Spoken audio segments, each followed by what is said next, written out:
You carry a gun, Mr. Chase? I never bothered. Ruins the line of your suit. You used to be a spy. My child is a prisoner. $17 million. All they will take is eye, his ear, the hand, and don't tell me you don't have the money.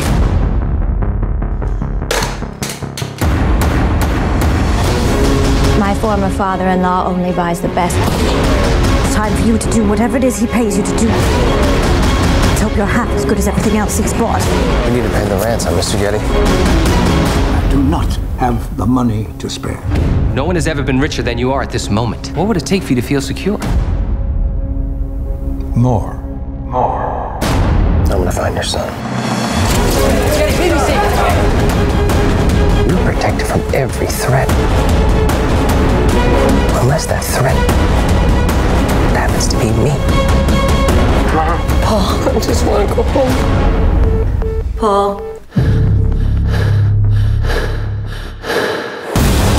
I didn't hire an ex-CIA officer just to pay people off. I hired you to do things that other people can't or won't do. We have to be willing to walk away. He's my son. I can't walk away. I don't think this is about money. It's about power. Business. Terror. Family. Tell him I'm coming.